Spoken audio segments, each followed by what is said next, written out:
আসসালামু আলাইকুম ভিউয়ার্স, এখন শুনবেন এই মাত্র পাওয়া আপডেট খবরগুলো। স্বৈরাচারের মতোই গুপ্তরা এখন নতুন জালিমে পরিণত হয়েছে জানিয়েছেন তারেক রহমান। বিএনপি সব দিক থেকে ব্যর্থ হয়ে জামায়াতের উপর সাইবার আক্রমণ করছে জানিয়েছেন গোলাম পরোয়ার।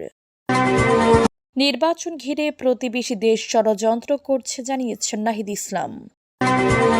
নতুন কায়দায় কেউ যেন স্বৈরতন্ত্র প্রতিষ্ঠা করতে না পারে বলেছেন রেজভী।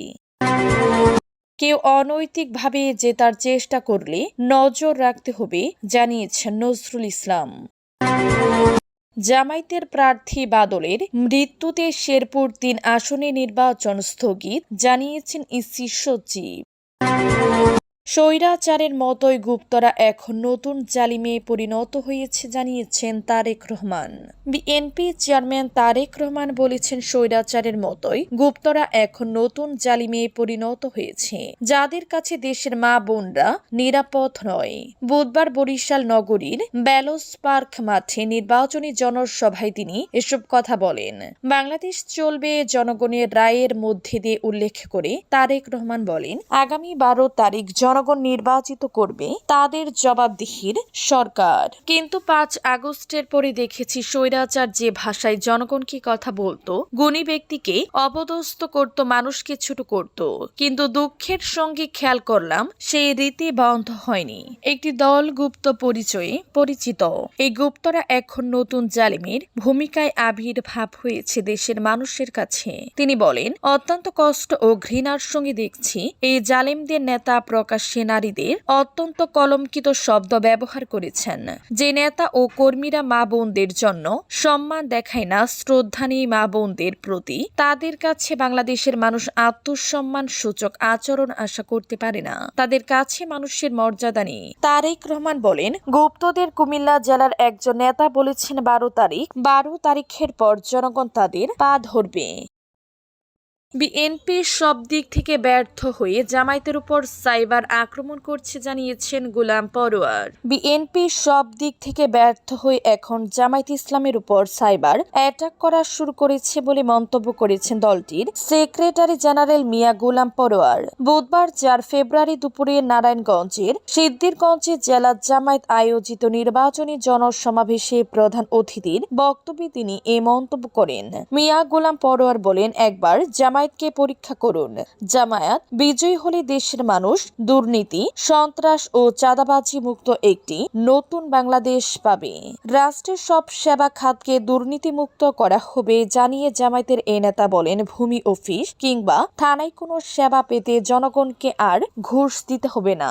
শিক্ষা ব্যবস্থা প্রসঙ্গে গোলাম পরোয়ার বলেন, নীতি নৈতিকতার সমন্বয়ে আধুনিক জ্ঞান ও প্রযুক্তি নির্ভর একটি শিক্ষা ব্যবস্থা গড়ে তোলা হবে। তিনি দাবি করেন, জামায়াত ক্ষমতায় গেলে দলের কোনো সংসদ সদস্য স্বল্প মূল্যে প্লট বা বাড়ি নিবেন না এবং ট্যাক্স মুক্ত গাড়ি সহ কোনো বিশেষ সুবিধা গ্রহণ করবেন না।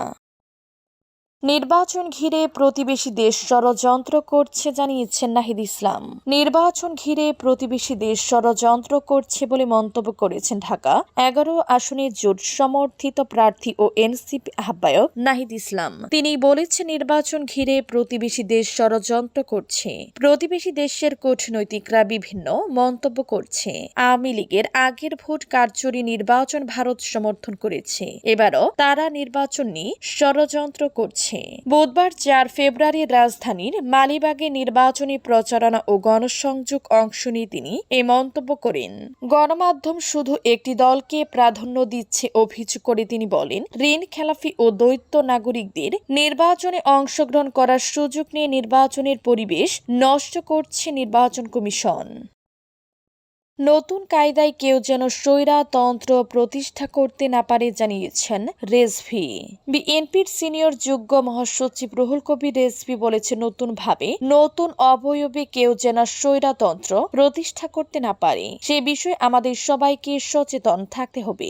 বুধবার রাজধানীর গুলশানের একটি হোটেলে reporters forum for election and democracy RFED সদস্যদের সঙ্গে মত বিনিময় সভায় তিনি এ কথা বলেন। বিএনপির কেন্দ্রীয় নির্বাচন পরিচালনা কমিটির উদ্যোগে এ সভার আয়োজন করা হয়। রুহুল কবির রেজভী বলেন, গত ১.৫ দশকে দেশের মানুষ স্বাধীনভাবে ভোট দিতে পারেনি। ভোটের উৎসব মুখর পরিবেশ ধ্বংস করে ভয়ভীতির সংস্কৃতি কায়েম করা হয়েছিল। তিনি সতর্ক করে বলেন, সম্প্রতি কিছু রাজনৈতিক অসভ্য ও উগ্র আচরণ দেখা যাচ্ছে, যা ফেসিবাদী মানসিকতার বহিঃপ্রকাশ। বিশেষ করে ধর্মকে ব্যবহার করে যদি কোনো শক্তি স্বৈরতন্ত্র কায়েম করতে চায়, তবে তা হবে আরো ভয়াবহ। আইন শৃঙ্খলা বাহিনীর সঙ্গে এক প্রার্থীর অশোভন আচরণের কথা উল্লেখ করে এই বিএনপি নেতা বলেন, জনগণ সবকিছু পর্যবেক্ষণ করছে। ১২ তারিখ ভোটের মাধ্যমে তারা এসবের জবাব দিবে। বিগত বছরগুলিতে রাজনৈতিক নিপীড়নের সময় সাংবাদিকদের সাহসিকতার প্রশংসা করেন রুহুল কবির রেজভী। কেউ অনৈতিকভাবে জেতার চেষ্টা করলে নজর রাখতে হবে, জানিয়েছেন নজরুল ইসলাম। বিএনপির স্থায়ী কমিটির সদস্য নজরুল ইসলাম খান বলেছেন, আগামী নির্বাচন অবাধ সুষ্ঠু হবে বলে প্রত্যাশা করি। যোগ্য ও অভিজ্ঞ মানুষের হাতে দায়িত্ব দেওয়াটা জরুরি। তবে অনৈতিকভাবে কেউ জেতার চেষ্টা করলে তার নজর রাখতে হবে। বুধবার রাজধানীর লেকশোর হোটেলে reporters forum for election and ডেমোক্রেসির RFED সদস্যদের সঙ্গে বিএনপির মতবিনিময় সভায় তিনি একথা বলেন। নজরুল ইসলাম খান বলেন, স্বাধীনতা ও গণতন্ত্রের সুফল এখনো সবাই পায়নি। এত বছর ধরে খুন নির্যাতনের শিকার হয়েছেন অনেকে। সে কারণে এদেশের সন্তানেরা জীবন দিয়েছে। এবার একটা পরিবর্তনের সুযোগ তৈরি হয়েছে, সেটাকে কাজে লাগাতে হবে। তিনি বলেন, দেশের বর্তমান সামাজিক ও অর্থনৈতিক সংকট উত্তরণ অন্তত জটিল। এই পরিস্থিতি মোকাবেলায় ভোটের মাধ্যমে যোগ্য ব্যক্তির হাতে দায়িত্ব তুলে দিতে হবে। এ বিএনপি নেতা বলেন, জনগণের ভোটের মাধ্যমে গণতন্ত্র প্রতিষ্ঠার জন্য সবাইকে কাজ করার আহ্বান জানায়।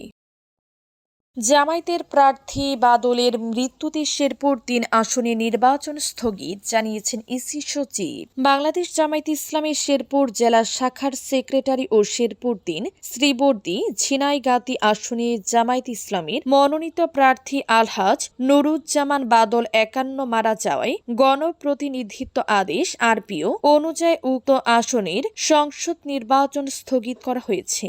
বুধবার ৪ ফেব্রুয়ারি নির্বাচন কমিশন ইসি সচিবালয়ের সিনিয়র সচিব আক্তার আহমেদ এ তথ্য জানিয়েছেন। এর আগে মঙ্গলবার দিবাগত রাত আনুমানিক ৩টার দিকে জামায়াত প্রার্থী মোহাম্মদ নুরুজ্জামান বাদল মৃত্যুবরণ করেন। বাংলাদেশ জামায়াতে ইসলামী মনোনীত দাড়িপাল্লা প্রতীকের শেরপুর ২ আসনের সংসদ সদস্য প্রার্থী ভিপি মোহাম্মদ গোলাম কিবরিয়া এ তথ্য নিশ্চিত করেছেন। পরিবার সূত্র জানায়, মঙ্গলবার রাত ১০টার দিকে হঠাৎ শ্বাসকষ্টজনিত সমস্যায় গুরুতর অসুস্থ হয়ে পড়েন নুরুজ্জামান বাদল। শ্রীবর্দী উপজেলা স্বাস্থ্য কমপ্লেক্সে নেওয়া হয়। পরে অবস্থার অবনতি হলে তাকে ময়মনসিংহ মেডিকেল কলেজ হাসপাতালে নেওয়ার সিদ্ধান্ত হয়।